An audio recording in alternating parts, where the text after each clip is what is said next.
video, we're going to look at the graph of the secant function.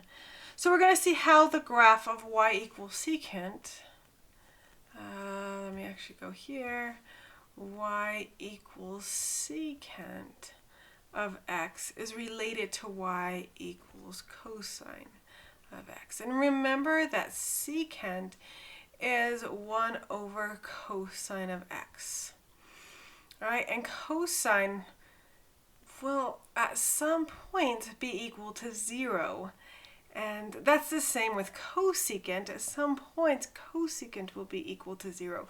So we start looking at these graphs where we have a period of a graph and then a point at which we have a vertical asymptote. All right.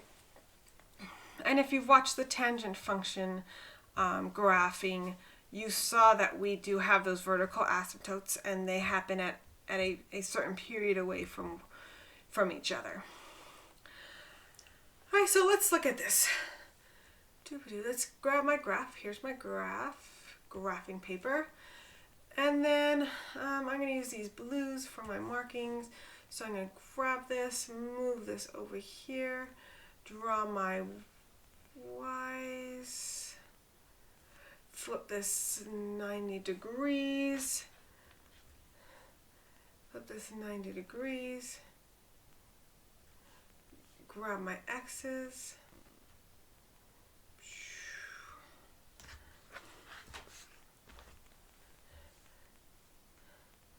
and then I'm going to graph this. All right, so cosine, I'm going to make this, I think I'm going to make 2, 1, 2, 3. I'm going to make 3 of them 1, just to get this cosine. So cosine starts at 1, 2 pi, 2, 1, 2, 1, 2. So this would be 2 pi. This would be pi. So we're going to look here, here. This will go down here. And I'm going to get this at 1 here. All right, so cosine looks something like this. 1, 2, down here at -1. Here at 1. All right, so there's cosine. And now we're going to look at cosecant. So any place on cosine that we have 0, remember that's going to be 1 over 0. So that's going to be my vertical asymptote. So let's identify the places that we are 0. So we have a 0 right here, a 0 right here, a 0 right here, and a 0 right here, roughly. I mean, I didn't draw those very well.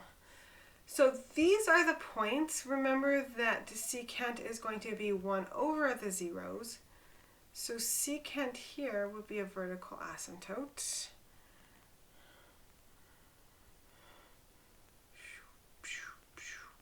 My sound effects for a vertical asymptote drawing.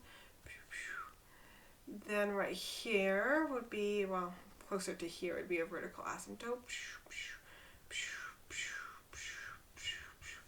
Then over here would be a vertical asymptote.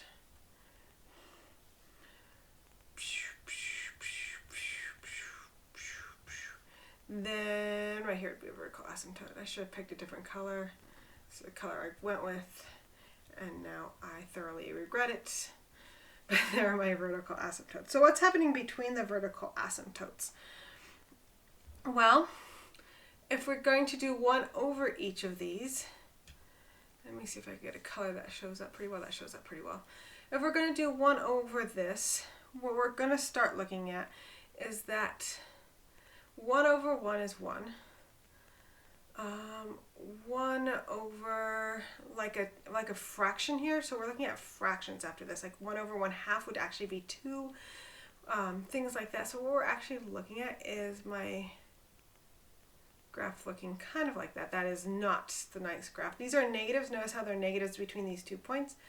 So we'd have this kind of parabolic shape graph here because The smaller these fraction gets, the bigger these guys get, because if you have 1/2, the reciprocal of 1/2 is 2, so on and so forth. So this is kind of what the secant looks like. Well, let's look at the domain. Well, the domain happens between each period, and my period looks to be pi. Is that pi? So yeah, that's pi. So my period is pi.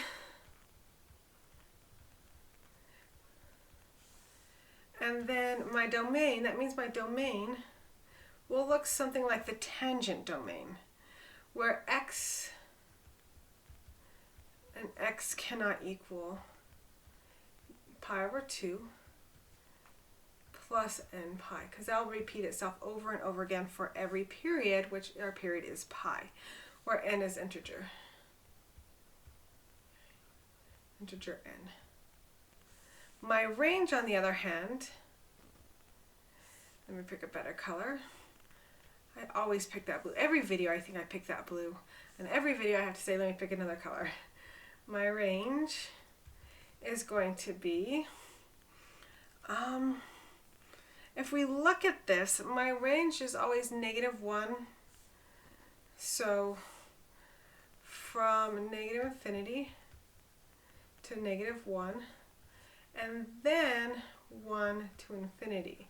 We don't have anything between those two. We don't have anything between -1 and a 1.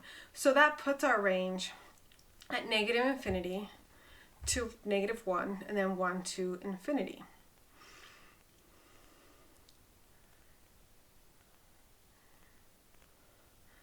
Okay, so since the graph of y equals cosine x changes signs at the value sine of x approaches positive infinity on one side of the asymptote and negative infinity on the other side of the asymptote. And that's what we see here. All right, so there are the graphs of sine and secant. I suggest you actually go look at them on either your book or online, because they do look a lot better than what I drew. But thank you for staying with me through my nice cosine and secant graphs. If you guys have any questions, always feel free to ask, and I will catch you in the next video.